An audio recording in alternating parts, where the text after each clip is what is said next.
It was a fun business. It really Yeah. was. And our team was wonderful. They were our family. We called them our Ohana. Our VFP, valuable final product, is a tan, happy passenger getting off the plane in Anchorage and saying, I want to go back to Hawaii. Yeah. That's not hard to imagine, actually. Yeah, yeah. I don't know too many entrepreneurs who can say they have built something that was so enticing, so attractive that an airline bought it. Ral, you're one in a million, literally. Can you tell me a little bit about what you built that was so irresistible? Well, it all happened sort of by accident, actually. What? So when I moved to Anchorage, I got a little office for the business that I had started across the hall from this guy who was doing real estate. But he saw me flying off to Hawaii on business trips, and he said, I want business trips to Hawaii. And he This? figured out how to uh, represent condo owners who lived in Alaska, but were Mhm. trying to sell vacations in their vacation rental in Hawaii. Mm. And then with my tourism background, it morphed into basically a tour company where he was packaging the condos with rental cars and the air, inner island air, and then also the air between Alaska and Hawaii.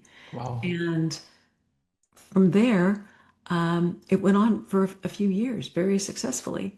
Yeah. But then the scheduled carrier that he was using to provide the transportation all the way to Hawaii decided not to fly nonstop between Anchorage and Honolulu anymore.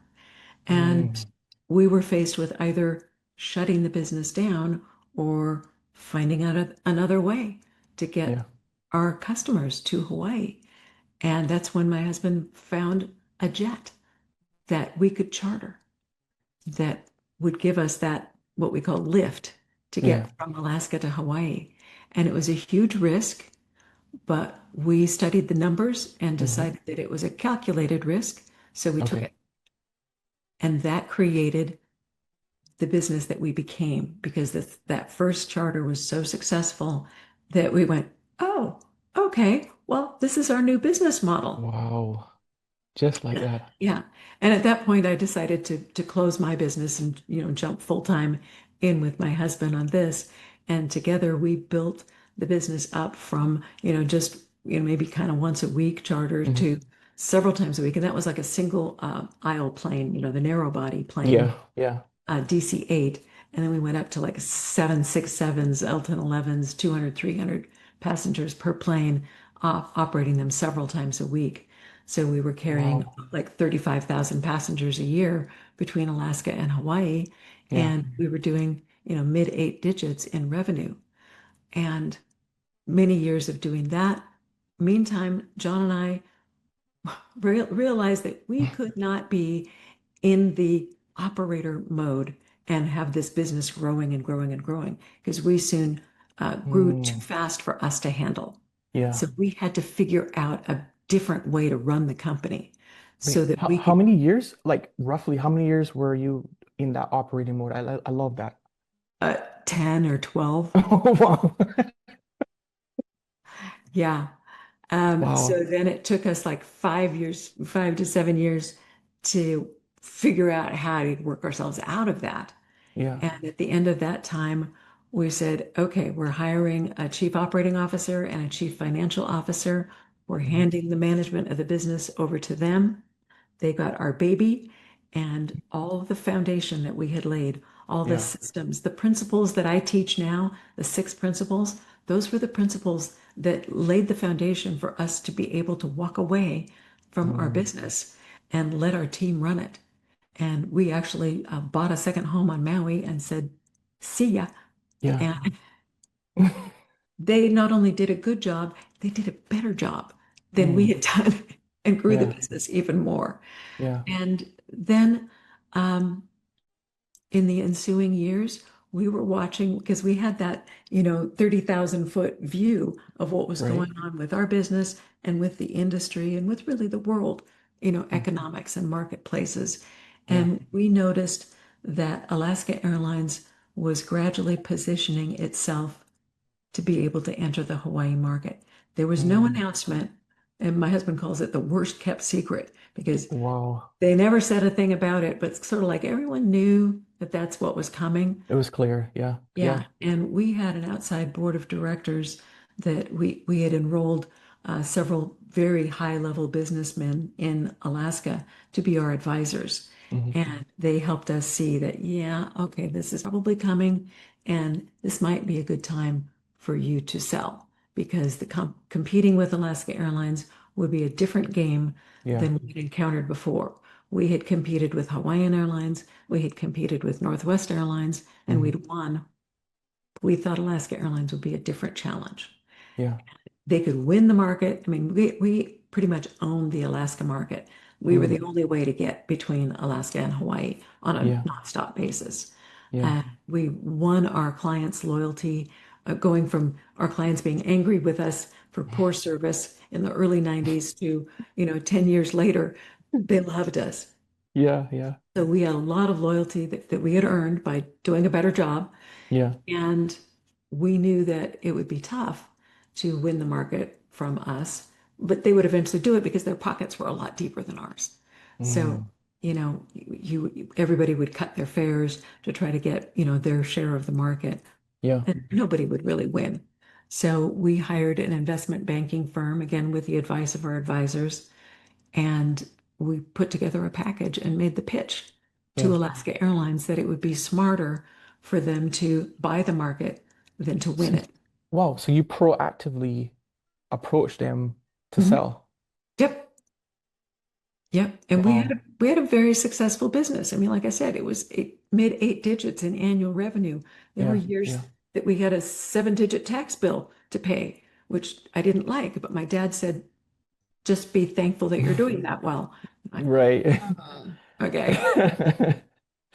But Wow. so the idea of selling it is like, oh, why would you, we've got a golden goose that's, Hmm. laying all these golden eggs. Why would we sell it? But you have to have a bigger picture view and you have to be able to predict, Wow. the outcomes here. I'm So learning some stuff here. Wow. My it made a gosh. lot more sense Yeah. for us to To choose sell. yeah, we can choose our exit rather than having the exit kind of forced upon us. Force. Yeah. Yeah. Yeah. Yeah. And Love that. I know of a lot of other businesses that didn't have that foresight and they Hmm. ended up folding. They ended up Yeah. declaring bankruptcy because they couldn't see what was going on around them. I could see it and I would try to warn them and Hmm. didn't pay attention. So anyway. It sounds Um, to me like the ability to see even John, right? Your oh, very husband, much. Very much. to see, okay, there's a gap here. There's an opportunity with Mhm. this jet who that is maybe just sitting. Right. What can we do with that? Between both of you, who is the one that I guess sees first or takes the bigger Um, risk? John's a real visionary and he's a great negotiator and salesperson. So I would give him most of the kudos for finding the products that we sold. And then I was the one that uh, made sure that we had human resources handled, marketing Yeah. handled, operations, Yeah. all the team, everything else was my area. Wow. And so the What a actual team. figuring out the systems to scale the business and Yeah. setting up the team so that it was structured appropriately and that we had the systems and policies and procedures in place, that Yeah. was mostly me. Although we were a good team, we had complementary It skills. sounds that way, yeah. Hand and glove. Dream team. Yeah. About the previous business, what you mentioned really briefly, hospitality, Mm. right? What was the real thing that you loved about that previous business? Because I'm seeing a lot of colleagues who build businesses and they almost end up regretting. There's no joy anymore. Like something went wrong along the way. Oh, And for you, I want to know like what was the thing that captured your heart that kept you going and going and doing all that work to make that business so attractive? well, we loved what we were doing. We loved the Hmm. product. We loved Yeah, Hawaii. yeah. And we could see how much Alaskans loved what we were doing. And it Hmm. made us happy every time. In fact, we coined well, actually, we borrowed this phrase from Robert Kiyosaki, valuable final product, or Mm. VFP. And we uh, crafted our VFP to say our VFP, valuable final product, is a tan, happy passenger getting off the plane in Anchorage and saying, I want to go back to Hawaii. Yeah, yeah, yeah. That's not hard to imagine, actually. Yeah, yeah. It was a fun business. It really Yeah, was. And our team was wonderful. They were our family. We called them our yeah, Ohana, which means mhm, family in Hawaiian. yeah, And it was just a business that we did from our hearts. We yeah, loved it. It was fun. We got to support our community. You know, we would be one of the major supporters of the nonprofits in mm, Alaska. We would donate trips to Hawaii so that they could raffle them off, or, whatever it wow, was to help their nonprofit make money. yeah, And so that was another thing that gained us a lot of loyalty in our mm, market, because everybody could see how supportive we were and how right, generous we locally, on a local level, were. yeah, yeah, Yeah, throughout wow, Alaska. And we even won an award for, community service. And that oh, was wow, all very heartwarming and very fulfilling. So yeah, it was definitely a business that we loved. And it was sad to see it get sold. yeah, And it yeah, was a little bit heartbreaking, but we knew it was the best thing. And our customers were angry with us for selling. How could you do this to us? How yeah, could you yeah, I leave can, us in the hands of this big corporation? yeah. How would you respond to that though? Like, how did you deal we're, with that back we're then? sorry, but this is the best thing, because when they come into the market, they're going to be staying in the market, and Hmm. we can't make it. So Right, we have right, to do this. yeah, So, they understood. They didn't like it, but they understood. yeah, And so then we went on and created other businesses and used the same principles with the other yeah. businesses that we established.